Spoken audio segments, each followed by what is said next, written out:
Hello, everybody. Hello. Welcome into our Hey, Across the Wave show. So here we are. We have Keith and we have Alice today. Mike will not be in our show today due to weather conditions and internet issues that he's having. So hopefully, if you're watching this on the replay, Mike, or you're here lurking in our comments, we wish you and Rihanna the best in over there in Canada. So I just wanted to say real quick before we start our show today, welcome in KK Travel and Education Vlogs. Even though that you were here at 10 o'clock in the morning, hello, how are you? Welcome in. Thanks for being here. still waiting. Welcome. I know, right? Have an hour like the old days. I know. Welcome in Eddie Lugo Studios. He is always in the house. Ooh, is this your wife, Joanne Rubelo? Uh, No? that's either my wife or my mother-in-law. One or Okay. the other. Well, I welcome think that's in. my mother-in-law. Their I think that's mother-in-law. my Well, mother-in-law. welcome in, mother-in-law, into our show tonight. Hello, Bud Files. Cruising with Keith is also here. Yep. Let me see who else. Jeremy and Cheryl. Hello, Jeremy and Cheryl. How are you? Welcome in. And then we have Alice Lugo Studios. So, guys, today we're going to be talking about the port of Fort Lauderdale, which is Port Everglades as well. So, why don't we just jump into it? Well, let's go into the introduction of history and let's go see what this whole history is all about. All right. Yep. So, Right. I'll see you guys in a little bit.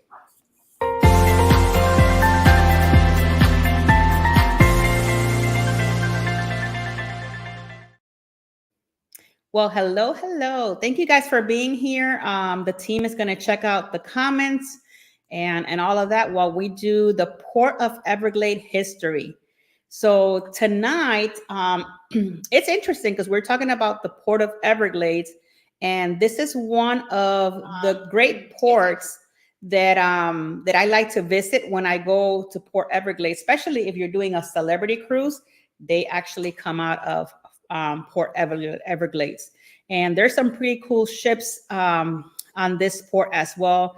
You have Royal Caribbean, you have Princess, Holland America, that also comes out of Port Everglades.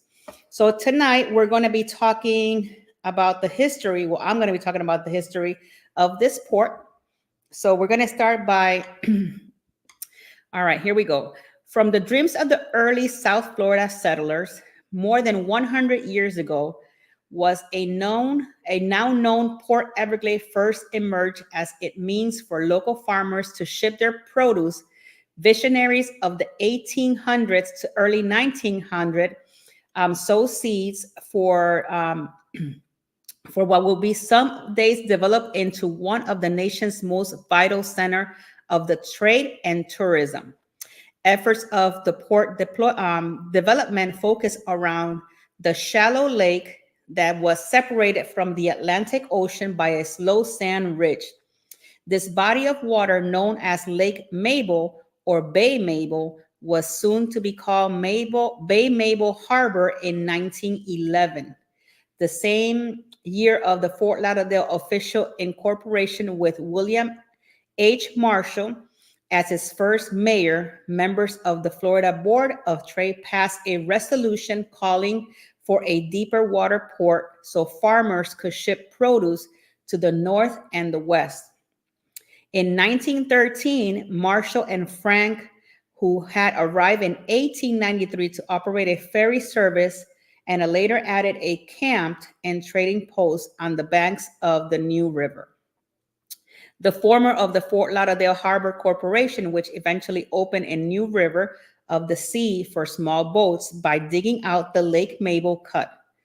And in the late 1910s, King conducted a service for the Florida East Coast Railway, indicating that Lake Mabel was the ideal site for a rail and harbor operation to enhance the trade with Cuba. That must have been interesting back then. It is founder and major developer of the city of Hollywood, Joseph Wesley Young, who in the 1920s played the most integral role in the ultimate development of a deep harbor at Lake Mabel. On Christmas Eve of 1924, Young bought 1,440 acres of land adjacent to the lake with a 2.75 million mortgage and had created the Hollywood Harbor Development Corporation. At this time, Hollywood was jumped into coming into existing for Fort Lauderdale and had a fewer than 3,000 residents, all of the Broward County, and population less than 30,000. But Young was convinced a deep harbor with ready ocean access will promote the area's growth and prosperity. In 1925, Young began harbor development at a point having 35 lumberjacks brought from Vermont to clear a mangrove jungle. By the following year, with the nation's in economic crisis, Young, who had become Hollywood mayor, sought the support of Hollywood and Fort Lauderdale in the harbor-bound referenda. The sale of the $2 million in improvement bonds was overwhelmingly approved in each city, with voters celebrating with a band-led, torch-lit procession to Young's home. A major hurricane struck South Florida September 18, 1926, killing 243 people and causing damage in today's dollars of more than 1.5 million. This slow progress in the port and combined with the Florida real estate crash and hard times into which nation's economic was sinking led to Young's departure from the projected. By 1927, the harbor became a project of financiers and special act of Florida legislature, established in Broward County a port authority. On February 22nd, 1928, with school and businesses closed, some 85% of Broward residents gathered for a harbor dedication event to promote as the wedding of the waters. President Calvin was to press the button at the White House, detonating explosive to remove a rock barrier separating the harbor area from the ocean. By when he pressed the button, nothing happened, and the barrier was removed shortly after and ended in 1928. Some $100,000 a year of cotton produced were passing through the port to Cuba and elsewhere in the Caribbean and Latin America. So I can even imagine, all that happened during that time just to get this port to where it is today.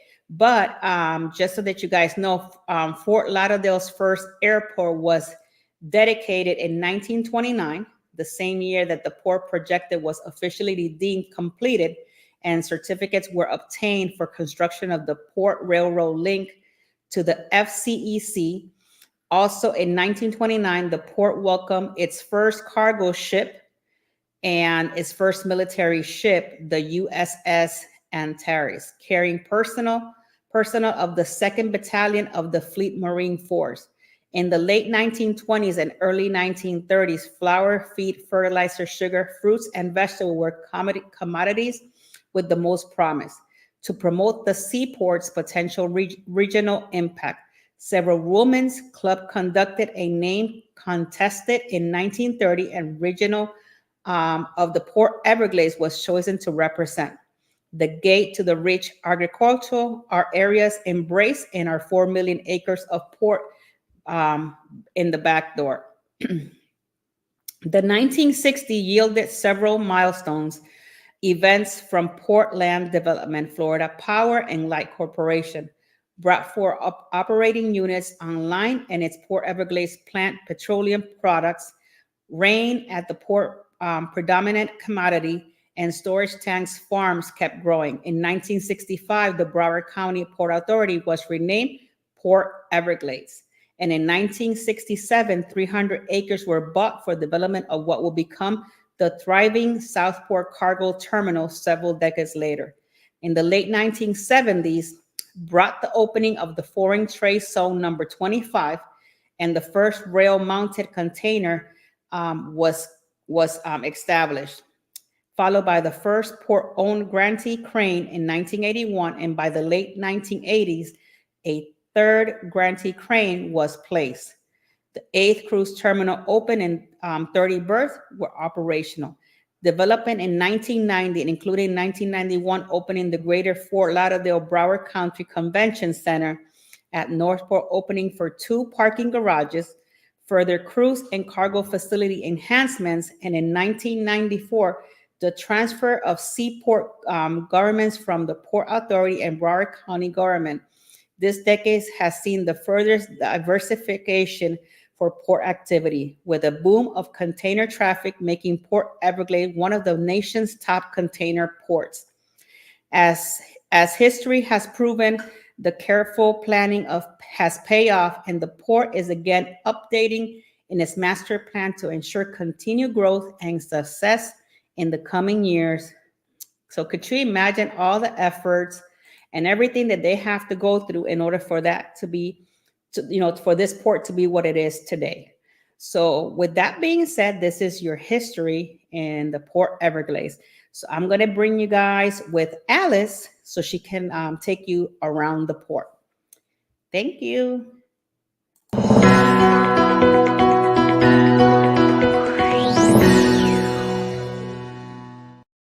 Hey, everybody.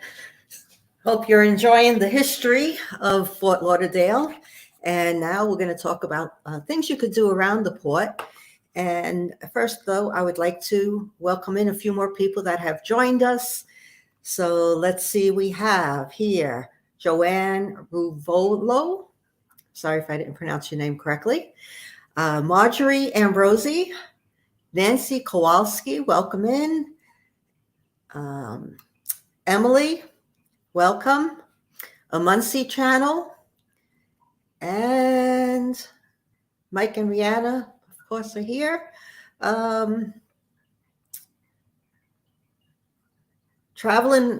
Marjorie says, traveling with Tinkerbell. I am traveling to that port on December 14, 2024, because I am booked on the Sun Princess. I hope that we can tell you a few things about it so that you'll be more prepared for when you do go. All right. So the port of Fort Lauderdale is also known as Port Everglades, and it offers everything under the sun, from the Caribbean cruises to world voyages to fast ferry getaways, all from the vacation paradise of Greater Fort Lauderdale.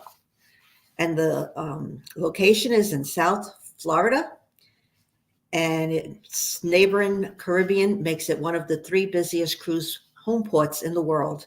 And some 3.7 million cruise guests are expected in 2024. Each air-conditioned cruise terminal is fully accessible and offers free Wi-Fi, snacks and beverages, machines and restrooms, and comfortable seating. Now, how would you get there? Well, you could drive, you could fly, you could take a train.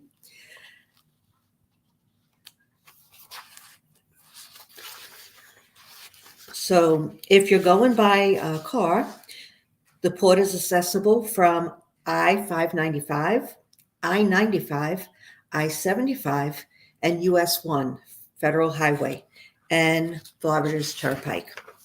If you're going to fly in, Port Everglades is less than 2 miles from Fort Lauderdale International Airport, and that makes it the closest airport seaport connection nationwide. You could take a taxi from the airport, and the average fare would be $18 to $21. But of course, depending on when you go, it could change. So Marjorie, when you go in December of did you say this year or next year? Anyway, price might be a little bit higher. And you could also do ride shares with Uber or Lyft. And other people might want to rent a car because they really want to explore Fort Lauderdale, because there is so much that it has to offer. So at the airport, you could rent a car, and then the airport does not have courtesy shuttle service from the airport to the port. So that is not an option, at least at this time. They have a Bright Line train. It's an intercity express train service that connects Southeast Florida, including Miami, Fort Lauderdale, and West Palm Beach, and in less than an hour. And the Fort Lauderdale station is close by. And also Brightline's new service to Orlando is just under 3 hours. They also have a Tri-Rail servicing the Tri-County area, which is from Miami-Dade County in the south to Palm Beach County in the north. And the nearest Tri-Rail station is located at Denina Beach area. And the Tri-Rail offers service directly to Miami International Airport. So if you fly into Miami, you could take that.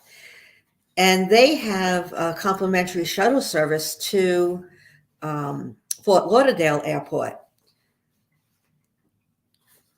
So there's that. And then you could also do Amtrak. And Amtrak provides service in the greater Fort Lauderdale area from a variety of cities across the United States. And there are 2 Amtrak stations that are located near the port. And you could call Amtrak to get information regarding that. We also have bus service available in Broward County Transit, BCT. And the local bus stops just outside of the North Port section of Port Everglades on Southeast 17th Street. And that's just north of the greater Fort Lauderdale Broward County Convention Center.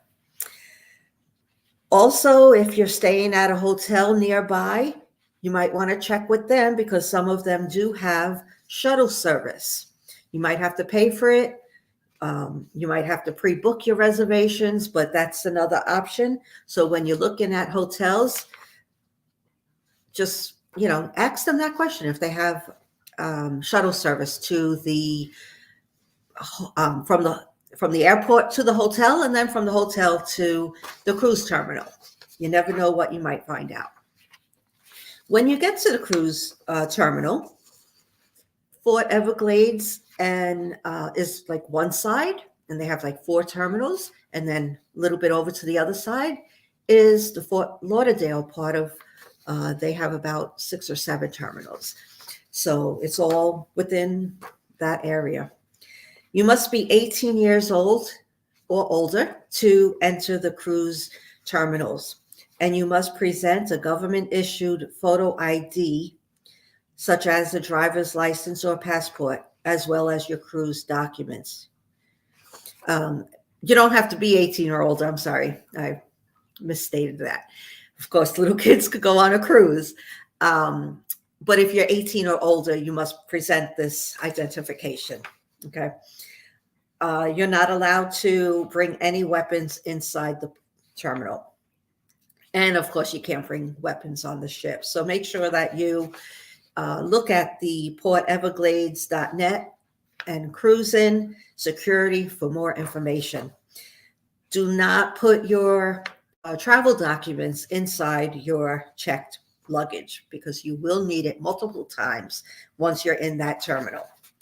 So the day of departure, when you're embarking onto a cruise, please wait until your assigned check-in time to board, and enter into the terminal.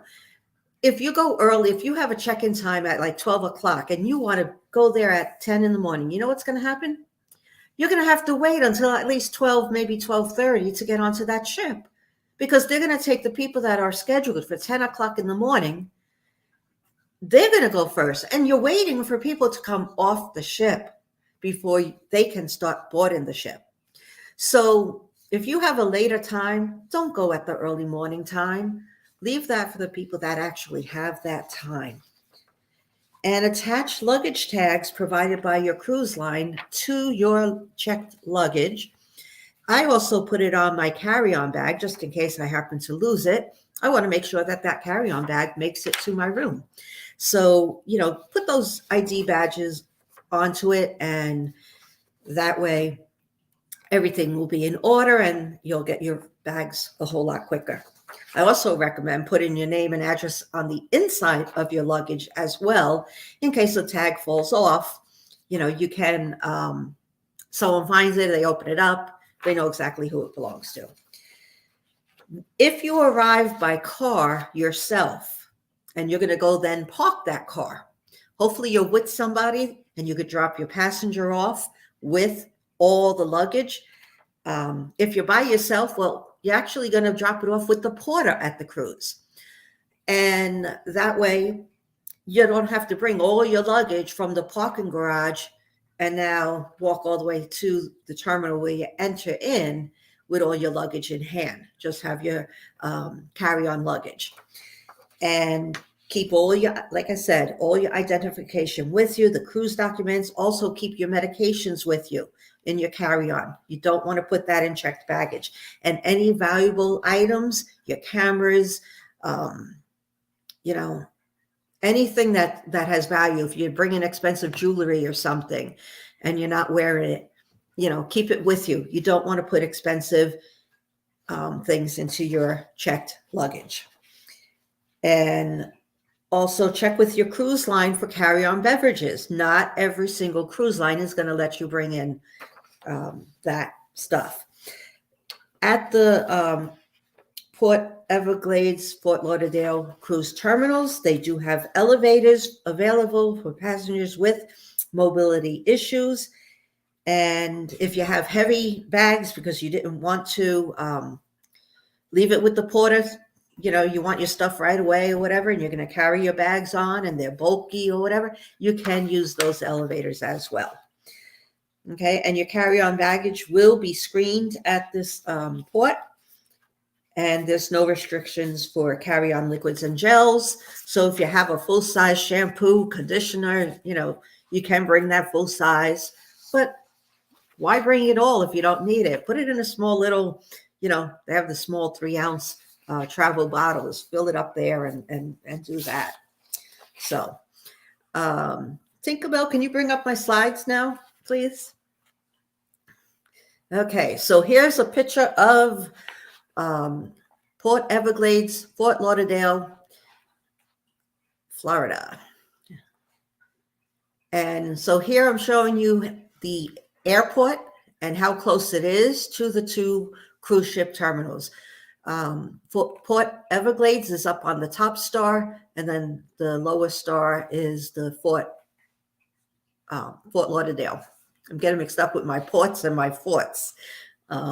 Anyway, so that's the distance. Like they said, it's 2 to 3 miles distance. And you can see there's a lot of cruise ships in this picture here. They can handle a lot of ships. So right here, I think we have 1, 2, 3, 4, 5 cruise ships just in this side of the terminals. And then you have the other side where you would have more. So I'm not sure if you can see it, but there's numbers. And on the left side of your screen, it has T1, T2, and so on. And on the other side, you have T25, T21, T18, 19. Those are the different terminals that they have at these 2 cruise ports.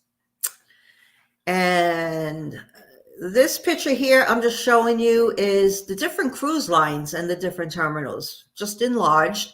So you can see Royal Caribbean has a cruise out of Cruise Terminal 18, Adventure of the Seas. And this is current. Celebrity Cruises, they also sail out of this cruise port. And Holland America, also Disney cruise out of this area as well. And each and every terminal located in Fort Lauderdale does have designated parking. So if you are driving to the port, there is designated parking available. Okay, the distance between Fort Lauderdale International Airport is estimated 4 miles and about 10 minutes by car. And this here, I thought was pretty. They have Disney's Carnival Cruise Line. It opened in fall of 2023, and it features a Finding Nemo theme. So I thought that was pretty neat.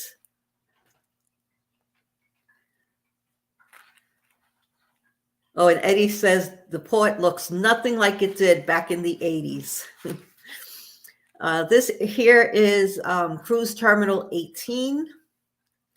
And each terminal just looks so different. Here's one of the parking garages that they have. Like I said, they do have them on site. Cruise Terminal 25 is primarily used by Celebrity Cruises for their most innovative ships like the Celebrity Edge, Celebrity Apex, and Celebrity Beyond. And in Cruise Terminal 25, this is one of the pictures that they had there. I thought it was very pretty. It's called Exuberance, and it's by Alice Aycock.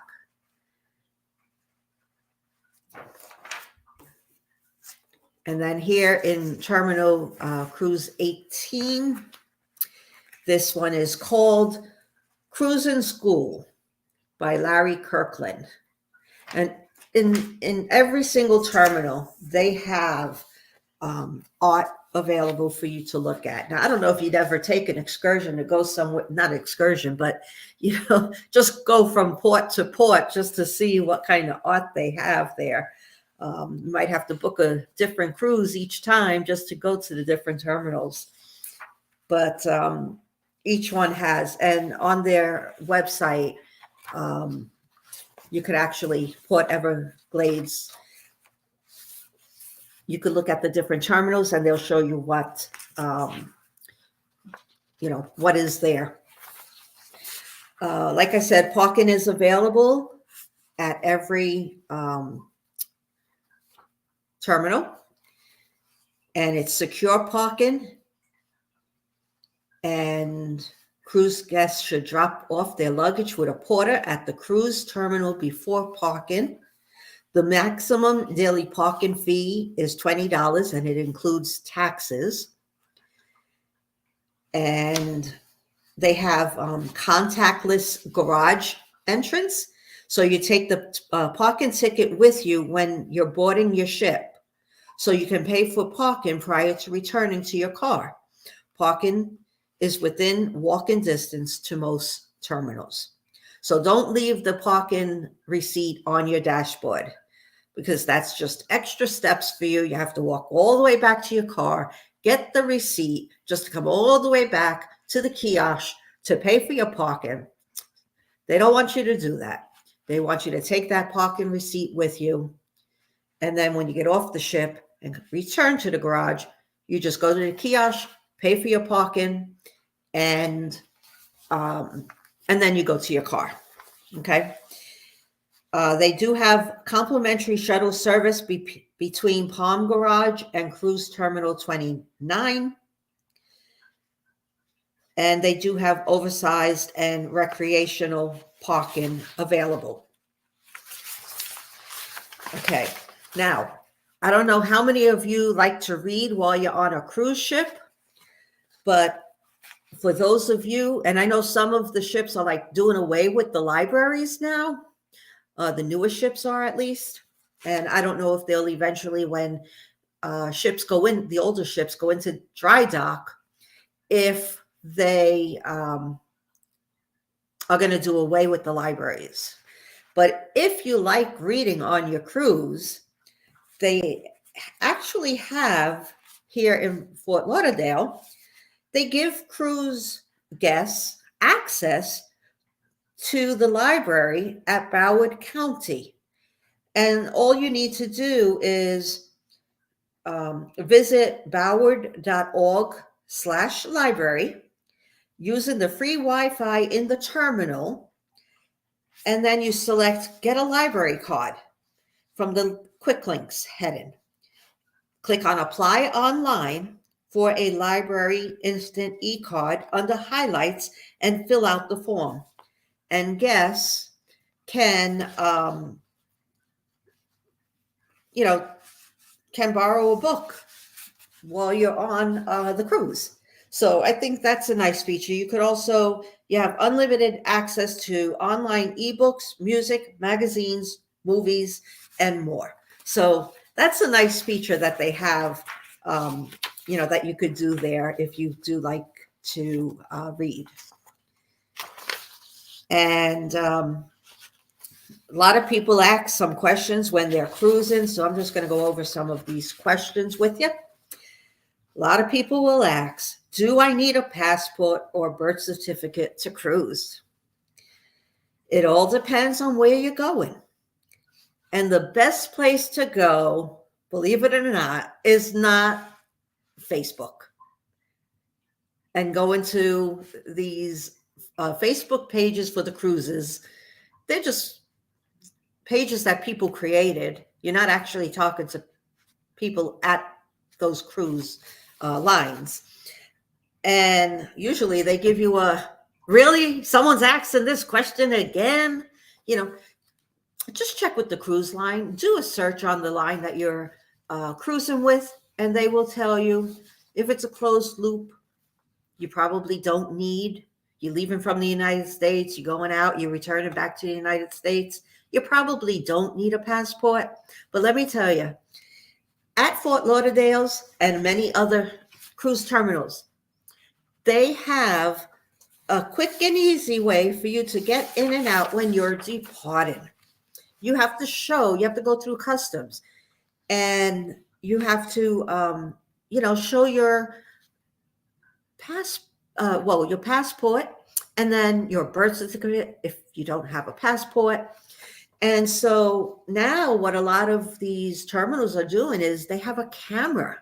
And if you have a passport, all you have to do is walk up to that camera, put your face in it. It recognizes you. You're on your way. But if you don't have your passport, you're going to have to go on another line, and it's usually a very long line, and you have to show your documents, a US ID card and, birth certificate and other things. So, passports are $110, $10 a year, because it lasts for 10 years, that passport. Just get the passport, put the money aside. If you're able to afford a cruise, you should be able to afford a passport. Other things you might want to know is, when you are leaving, just have your documents ready in your hand. And then there's if you're having someone come pick you up, there's a cell phone waiting area that's available for them. And there's also a cell phone lot north of Terminal 18, and drivers are asked to wait until the entire party has claimed their luggage and cleared customs before driving to the terminal for pickup. So even if you're taking Uber or Lyft, if you have a few people that are with you, wait until you're all together, you know where you're going to be, and then call the Uber or Lyft or the person that's picking you up at the airport, if it's a family or friend, and just let them know where you're at. And then they just pull right in, they get you in, get the luggage in, and you're on your way. So, don't be standing around waiting for someone and the car comes up and now you have to, wait, we're waiting for so-and-so to get their luggage. They don't want that. They might tell that car to just go around again. Okay. So just be prepared. A Muncie Travel says on NCL, the birth certificate line was faster, probably because only a handful of us used the line. Okay, well, Muncie Travel, you got lucky then. I know our last cruise for in October, our line was a lot quicker. So I'm glad that, and again, sometimes not all of the terminals have the camera either. So that might be it too, where they actually have to look at the passports. So it all depends. But the places that have the cameras, those you can actually just walk up to, show your face and go. But yeah, there's a lot of people that do have their passports. And so, it might be longer. Okay, well, that's what I have for you around the port of Fort Lauderdale.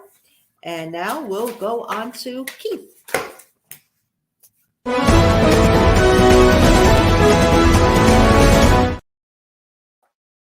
Hello, everybody.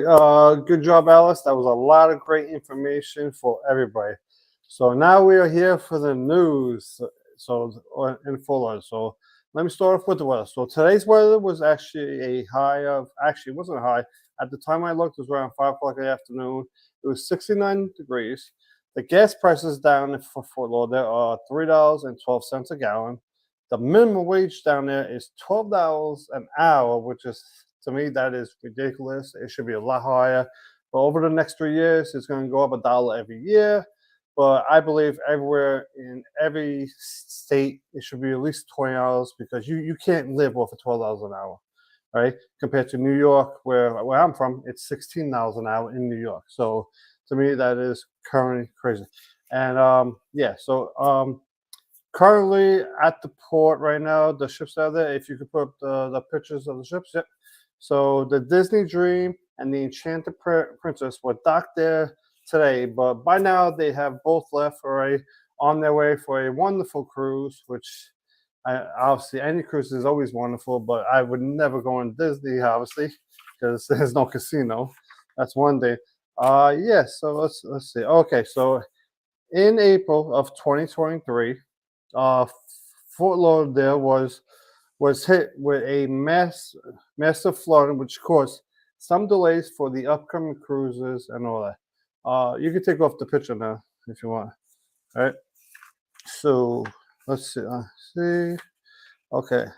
I want to hear because I have a big news story which I've seen after that. Yeah. Here's some local news.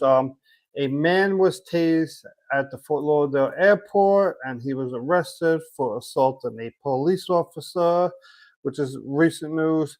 A crocodile was found sunbathing at a condo complex. I mean, being up here from New York, we don't see crocodiles. So I know since I was in Florida a lot as a child, right? Me and my brother. So there were times we actually seen like, all these crocodiles down there. So, I mean, I remember one time we were at the Everglades, I saw a guy literally, he was on his knees taking a picture of the crocodile and he was literally like inches away from him. And I would think that if he fell, you know, you could think the worst was probably going to happen at that time, right? So yeah, so and then I have like really like some oh yeah, I got one more story and then I got the the, the hurricane news. Um, on May of 2023, 4 victims of a shooting actually happened at the Fort Lauderdale airport, right? So there were actually 5 victims, but 4 of the 5 victims were actually going onto a cruise. They flew into Fort Lauderdale to go into a cruise, but there was a shooting at the airport and they killed 5 people, and but 4 of the 5 were passengers who were actually going on a cruise in Fort Lauderdale. And yeah, so now here's the hurricane one. So back in August of 1992. Hurricane Andrew. You can actually put up that picture right there, right? So this picture is like the after effect of what happened in Hurricane Andrew. I was actually down there. It was really dangerous hurricane, scary. A lot of people lost a lot of their homes, which I'm going to get to that, right? So a lot of homes were without power for days. The ones that survived. When I say days, I remember being down there. We had no power for a week, and this is in August in Florida. So you're talking about 90 to 100-degree weather, and any type of food you had to buy, you had to put ice on and milk, all that, just to keep it cold to have it. And you had to spend. Obviously, I was a child, so I wasn't spending the money, but my father was, and you had to spend a lot of money and just on the minor stuff like that. But the crazy thing is, the really sad part is that there were 63,500 homes that were actually just destroyed. That this storm destroyed all of Southeast Florida, and especially in that region over there, a lot of homes were destroyed, and there were 124,000 homes that got damages. And the cost of all these damages that happened there was $27.3 billion. Now that's $27.3 billion back in 1992. So if this was right now, this would cost them 57 billion. Actually, in as of 2022. So now it would probably cost a little bit more. And there was a total of 65 people that died in this hurricane. So a hurricane is something that, obviously people, a lot of us up here from the north don't understand how dangerous these hurricanes can be, especially these really, really, really strong ones. And it's not safe down there. And especially during those bad hurricanes. I mean, obviously up here we did get hit with like the Hurricane Sandy, but in New York years ago, where we had the issues of trying to get gas and all that, but that hurricane was nothing compared to Hurricane Andrew, because Hurricane Andrew was probably one of the worst hurricanes that I've seen in the United States, maybe minus the one that hit the New Orleans, which when New Orleans got destroyed over there. So during our lifetime, that might have been like the two worst that I've seen hit the South, the South. The South. What am I talking? Okay, so yeah, I did a quick review on since some excursions. So I actually did it. I literally just did it right now. So there are some things that you can actually do down there. So there is a Hollywood Beach, which is actually a really beautiful beach. Got a lot of hotels over there. This is something I actually did as a child. It's called the Everglades Airboat Tour. So it says it's like $65 per person. I mean, I'm assuming it's a little bit better now. I mean, as a child, it kind of freaked me out a little bit being on the airboat tour where the driver had a shotgun and he was missing like a pinky. He said the crocodile ate his pinky off, and he's like, "Hey, I'm here to protect all you." So, and that kind of freaked me out as a child over there. And there's also a lot of like go-kart places down there. You can always get the jet ski and the boat rentals. They do have some sightseeing tours, which is $30 a person. If you like to gamble, there's always Seminole Hard Rock Casino. So you can always go there. You can play the slots, the table, play the slots. I'm not sure if they have tables there, so I haven't been there since almost like 15, 20 years. So last time I've been there, they had poker tables. So I think by now they probably actually have like live tables there if they have the poker table by there. A lot of beaches down there, and then there's a lot of good restaurants, especially by the beach over there, and the nightlife. There's a really, really good nightlife there, because I remember I used to go out to, like, when I was younger, to like the bars and sometimes the club. If you're into like scuba diving, I mean, that's snorkeling. If you're into snorkeling, I remember I used to go snorkeling to Red Reef, which is actually in Boca, so it's not far from Fort Lauderdale. So yeah, so these are some things that I just wrote out quick. So because I've been down there, I was there like every summer as a child, so I know there were a lot of places that were fun. So there is a lot of stuff to do over there that you may not think there is, but there is. Okay. And yeah, let me toss this over to Tinkerbell, and we can all come back and say hello to everybody. Hello. Hey. That is awesome, though. Yeah. Thank you for helping out with that part. I too was, while you guys were doing your segments, I was also looking for excursions. that was that's what I was doing the whole time. I was like literally looking back and forth. I was like, oh, I gotta take a look at this quick. They also have a helicopter tour. Yeah. For $312. And they also have the parasail. I remember as a kid, I see people on the parasail, and I like. Don't get me wrong. I work construction. There's certain heights I could do, but there's certain things I will not do. I would never, especially. I mean, even when I was young, I would never go scuba diving. I don't even like roller coasters. Okay, so you could put me on the baby roller coaster, I would get scared. And what's that big thing with the wheel where everybody sits in and it's like this? The Ferris wheel? As a child, I love those. I went in one time. I dropped to the floor. I was scared. I guess it's the movement or something. Well, I also have a couple of different excursions that I found. I don't know if you guys know, but there's an Everglade Day Safari from Fort Lauderdale. It's a $225 per person, but I guess you get to go to the Everglades, and they have little crocodiles and things there. They also have the Flamingo Garden entry ticket, which is $24 per person. And if if you want to be a little bit more adventurous, you can always go swim with the pigs. According to this, you can go to the Bahamas for $299 a person, and they take you as a full day. They take you, it's on a ferry boat. They take you onto the Bahamas and back, and you can actually swim with the pigs. And one of the good things, yeah, I'm going to say something. Traveling with Tinkerbell, stay tuned because I'm leaving Saturday, and this chick right here will be swimming with the pigs in the Bahamas. That's one of my excursions that I picked. I thought it was really cool. A lot of people are like, "Why would you do that?" I said, "I have to vlog it." Yeah, right. Got to do it for the vlog. I'll be honest. I'd rather swim with the pigs than the dolphins. If I had a choice. Oh my God, the dolphins are really cool. Yeah. I mean, to me, I look at that excursion when we swim with dolphins. I honestly feel like it's worthless. It's way. I also feel like it's way overpriced. It is. That's I the did one it thing I always feel. I did it in Punta Cana, and when I went on a cruise with my daughter, and it was really cool because you see the dolphin going really fast, and then she's like, just put your hands, and when he comes, just grab his fin and he'll take you away. It was really cool to do that. I don't think the dolphin might not want me to jump on board. He might be. I might have two of them come at me. Yeah. But my daughter and I will be going to Great Stirrup Cay, which is New Regent's private island.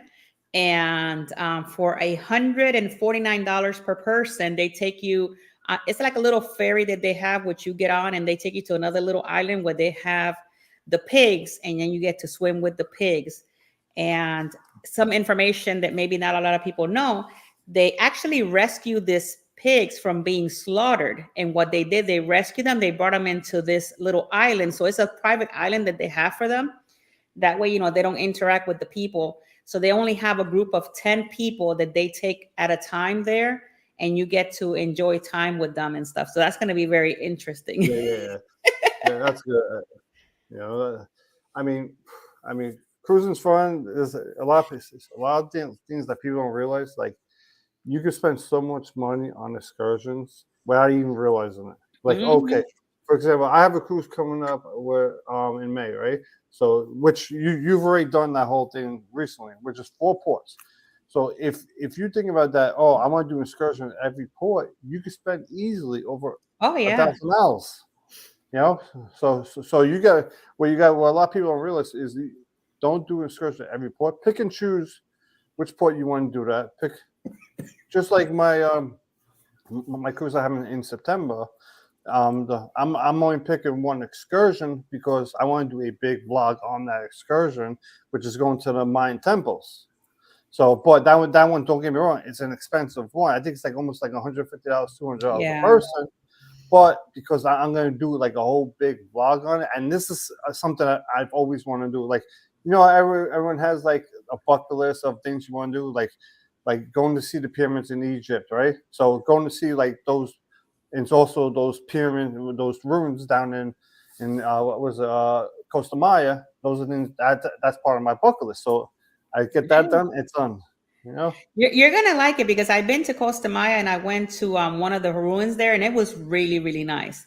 One of the good things that you're probably gonna enjoy is that the monkeys jump from place to place, so you're gonna see some monkey action there. Oh, so that's good. Well, so I'm gonna try to do it, but I know it might be nervous. When I go down to Dominican Republic, because I remember I put the comment, there was a guy on the beach walking around with a monkey. So I'm gonna see if there's someone in DR with a monkey, so I can put the monkey on my shoulder. Yeah, it's really cool. But to answer your question, I'm gonna be vlogging it, and I'll take pictures and all of that stuff. So it's gonna be really cool. Yeah. They were saying over here, and was saying, Keith, you have to swim with the dolphins. I have done it in Freeport, Bahama as several years ago.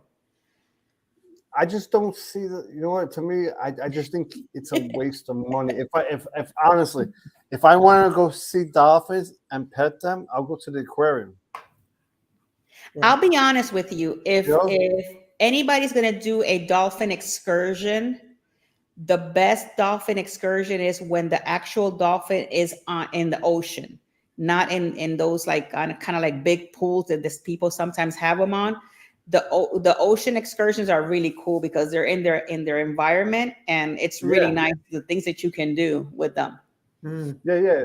I think when we went, when me, my wife, and her parents, my in-laws, the brother, we we actually were in Cape May, New Jersey, and we went on one of those like boats that go out into the ocean, Mhm. and they were getting like dolphins to swim behind, and dolphins would follow the boat, and Mm. and I thought that was pretty cool because you could actually get the picture of them jumping out. You know, Yeah. talk about dolphins. I remember. I think was this like 10 years ago or longer when there was a pink dolphin in was that There was something Alabama? like that. Yeah.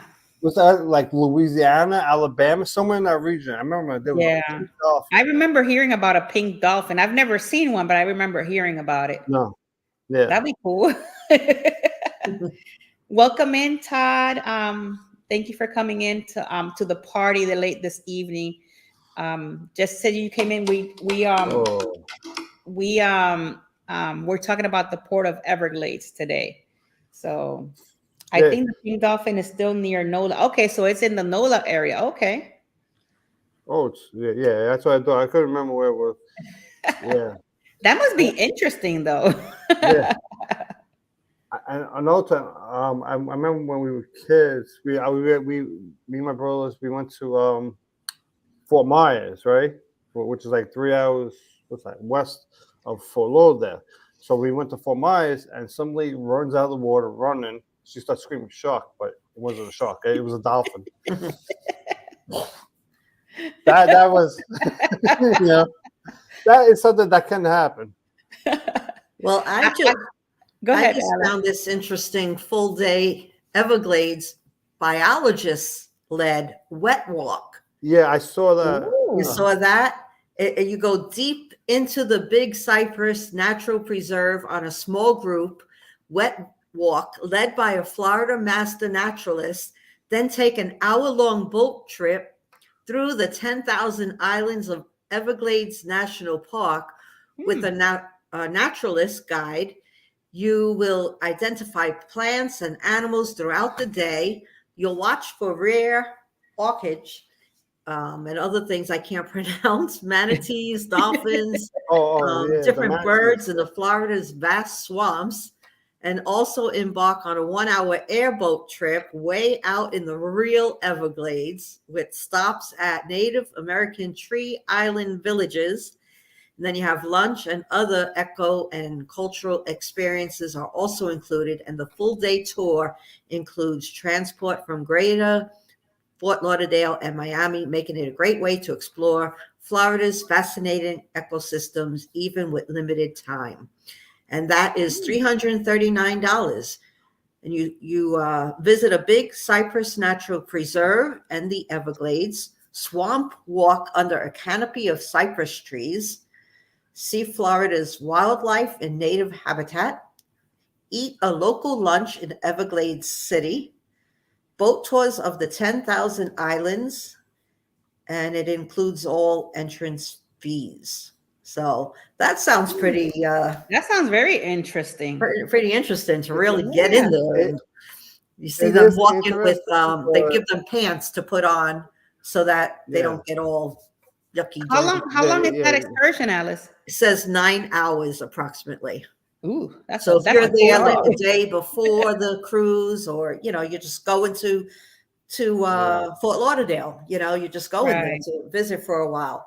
That's the yeah. thing that you could do But if you have that kind I of would money. get worried that there might be some crocodiles coming at me. Uh, I'm sure they bring you where it's safe, but Yeah, obviously, that's it's interesting. probably gonna be in the area where the water is like too low for the crocodiles to where they go. Yeah. Yeah, You know, that is I very guess it's interesting. crocodiles, That's some good alligators. I don't excursion know. though. Mm-hmm. Yeah. Especially I Yeah. live over here in Florida. I could just swing by over there and check it out. Yes. And one thing I remember We'll about call the it the Alice Everglades, excursion. so in the Everglades, they have the grass. They call it sawgrass. It's Mhm. really like razor sharp. If you Yeah. slide your hand on it, you're gonna cut your hand. Mm-hmm. I remember that. I was like, Look, Miss Mariah says, I love cruises. We love cruises too. We're with you on that one. "You're to the right place." And please do not forget to subscribe to all of us if you haven't yet. That's Everyone right. here, and hit the like button. Yeah, check I out am check 3 out away Cruising from with Keith. 800. So How many? 3 away. I got 797 right now. Well, there you guys have it. Trying. If you guys have not subscribed to Cruising with Keith, go check him out. He got 3 more people. If we have 3 people over here that can go over there right now, well, and then you can come back, real quick. Go subscribe so maybe we can say he got it to 800 while he was on Across the Wave. Yeah. And I have 67 subscribers, so I need 3 more for Oh, 70. yeah, awesome. And I There did we get a go. subscriber. It's I got a growing. subscriber tonight because I had 66 before the show. No, Panda Nation is 67. growing. That's good. Yeah. I mean, We appreciate remember- all your support. Mm-hmm. I remember Everybody that's when watching. I first started my channel, I did the research on how long it says to do 100, and it says your first 100 usually takes about 2 to 3 months. Keith, we have an Yeah. announcement here for you. Will you be cruising, no. ziplining with me? If I go to zip line, the whole zip line is gonna fall down. No, because they got zip lines for everybody. You know that, right? I exceed the weight limit. I don't think it's gonna hold 300 pounds. A lot of them are usually like 200, 250. That's funny. When I went to San Juan, I did the Beast zip lining, which is like a mile long. They have a mile and a 2 mile, which is the monster. I did the Beast, and that was really cool to do. Go like Superman, you're flying. So I actually have, I have those. This is before my YouTube time. I have a lot of videos back in the time since I've been cruising. And I might be putting some vlogs out there from back in the time when I had all those videos. Cool. Bill's But here. yeah, guys, go to Cruising with Keith. Keith, how many you have now? Check it out. Maybe we have 800 already. 797. Still there. So that's all right. I know we All right. have to have a party when Alice hits 100. Yeah. I mean, I'm getting there. Like, I'm at 797. My watch hour is over 20. They just barely over 2,600 now, so it's going.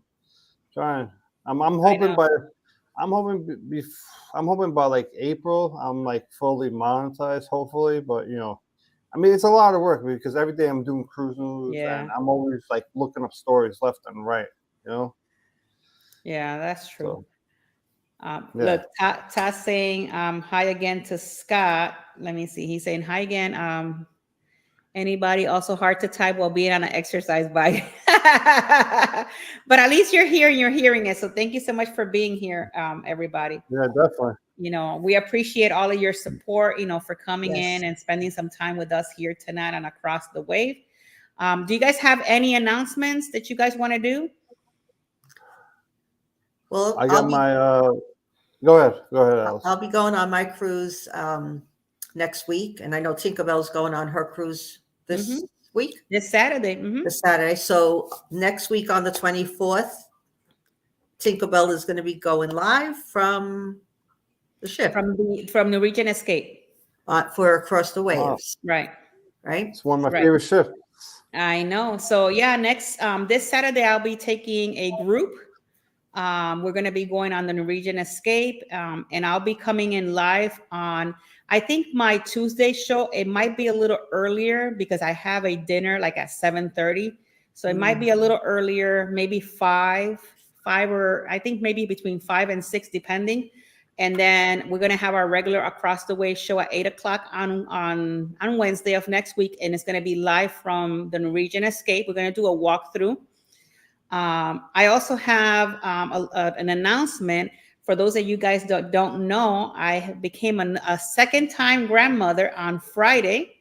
A beautiful baby girl. Her name is Madeline Clark.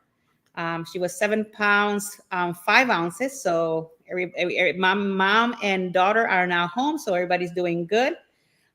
Also, I have another announcement. I do have a group cruise on the Carnival Celebration on October 20, 2025. So if you guys are interested on joining the first ever Traveling with Tinkerbell group cruise, give me a call. I'll put in all the information down in the bottom. And also, if I'm not mistaken, I think Alice and Eddie Lugo Studios have the Boost Cruise 2.0. You're still, if you still want to come and join all of us, except Keith, because he's not coming along. We've been trying. I can't. But if you want to come and join Alice Lugo and Eddie Lugo Studios, get with Ocean to Ocean Travel, and you can pick up your cabin with them and join all of us, because it's going to be a lot of fun on our group cruise, which is the Boost, the 2.0 Boost Cruise. So, the group T-shirts are available now to purchase. Well, there you have it. So make sure that, you guys, we have a lot of great things coming down the road. So hopefully you guys will be a part of that. This is something that we all enjoy doing for you guys, coming out, and bringing you this kind of content. Hopefully you guys are enjoying it and liking it. And hopefully, we keep growing. So hopefully, Keith, let us know when you hit 800, put it all over the places so we can all congratulate you. I will. Oh, yeah. And before it's time, Friday, I have my live at 7 p.m. I'm going to be having Carnival Cruise Addicts. They're going to be on my live on Friday. Awesome.